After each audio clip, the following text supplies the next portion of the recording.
বন্ধুরা, মুকেশ আম্বানির ছোট ছেলে অনন্ত আম্বানির বিয়ে তো আপনি দেখে থাকবেন, কিভাবে পৃথিবীর বড় বড় ব্যক্তিরা সেখানে হাজিরা দিয়েছিল। তার এমন জীবন দেখে সবাই ভাবতে শুরু করে যে এতটা অর্থ সে কোথায় পায়। শাহরুখ খান থেকে সালমান খান সবাইকে নিজের অর্থের জোরে নাচানো মুকেশ আম্বানি ভারতের সবচেয়ে শক্তিশালী মানুষ, যার কাছে এশিয়ার মধ্যে সবচেয়ে বেশি সম্পদ আছে। আর যদি পুরো পৃথিবীর কথা বলা হয় তাহলে মুকেশ আম্বানি কোটিপতির দিক থেকে নবম স্থানে আসে। কিন্তু সে এতটা সফল কিভাবে হলো?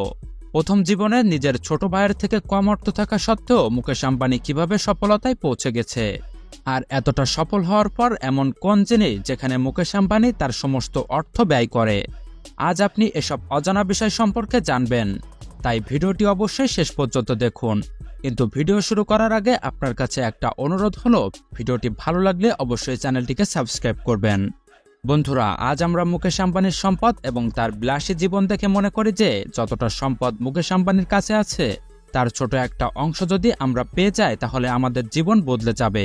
অনেকে মনে করে যে মুকেশ আম্বানির চাকর হতে পারলেও সেটা বড় কোনো কোম্পানির মালিক হওয়ার থেকেও কম নয়, আর এটা অনেকটাই সত্যি। বন্ধুরা, যদিও মুকেশ আম্বানি তার পিতার ব্যবসাকে আগে নিয়ে গেছে, কিন্তু আজ মুকেশ যা কিছু করেছে সবকিছুই তার নিজের যোগ্যতায়।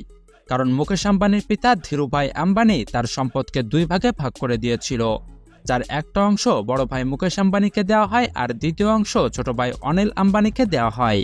যদি এদিক থেকে দেখা হয় তাহলে একটা সময় অনিল আম্বানির কাছে তার বড় ভাই মুকেশ আম্বানির থেকেও বেশি সম্পদ ছিল, কিন্তু পরে ঠিক এর উল্টো ঘটনা ঘটে। অনিল আম্বানি তার সব সম্পদ হারিয়ে পথে বসে গেছে, কিন্তু এসব কাটিয়ে ওঠার জন্য তার বড় ভাই মুকেশ আম্বানি তাকে সাহায্য করেছে।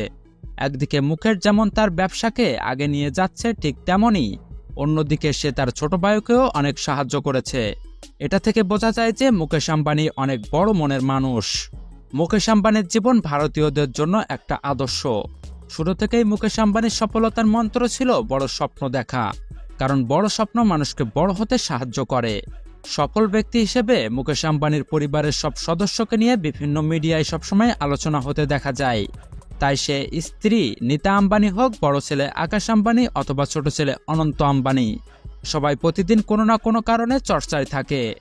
বন্ধুরা, ভারতের জনসংখ্যা প্রায় 140 কোটিতে পৌঁছে গেছে, কিন্তু যদি মুকেশ আম্বানি চায় তাহলে দেশের সব মানুষকে 1 মাস ফ্রিতে খাওয়াতে পারে, যে শুধুমাত্র তার ছোট ছেলের বিয়ের প্রস্তুতি নেওয়ার জন্য হাজার কোটি টাকা খরচ করে দেয়। কারণ টাকা তো আর গাছে ধরে না। তো বন্ধুরা, এসব দেখে বোঝা যায় যে মুকেশ আম্বানি তার জীবনে অনেক বেশি পরিশ্রম করেছে। বন্ধুরা, মুকেশ আম্বানির জন্ম 19 এপ্রিল 1957 সালে হয়েছিল। মুকেশ আম্বানিরা 3 ভাই বোন, তার ছোট ভাই অনিল আম্বানি এবং বোন নীলা আম্বানি। বন্ধুরা, যখন মুকেশ আম্বানির জন্ম হয় তখন তারা এতটা ধনী ছিল না।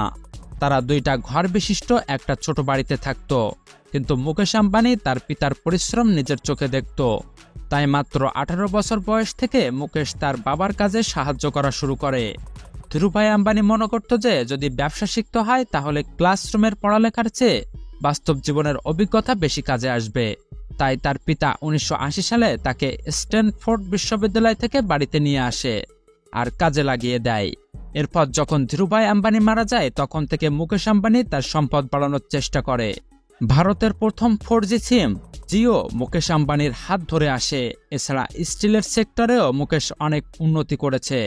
তবে সফলতার পিছনে তার পরিবারের সাপোর্ট এবং পজিটিভ চিন্তা তাকে সাহায্য করেছে, আর এসব কারণে সে আজ সফল।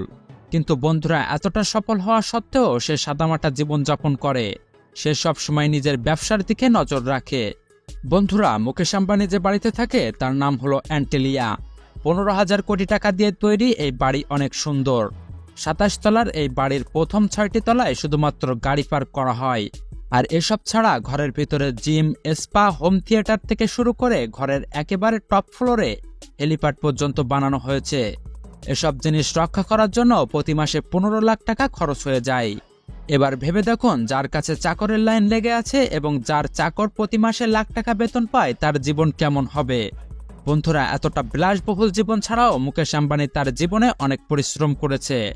সে সবসময় পরিশ্রমকে মূল্য দিয়ে থাকে, আর এই কারণে সে আজ সবকিছুতেই আগে চলে গেছে। তো বন্ধুরা, এই ছিল মুকেশ আম্বানির পরিশ্রম এবং তার সফলতার মূল কাহিনী। এ বিষয়ে আপনার কি মতামত সেটা কমেন্টে জানান। আর এরকম ভিডিও দেখার জন্য আমাদের চ্যানেলকে লাইক, শেয়ার এবং সাবস্ক্রাইব করতে ভুলবেন না। ধন্যবাদ ভিডিওটি শেষ পর্যন্ত দেখার জন্য।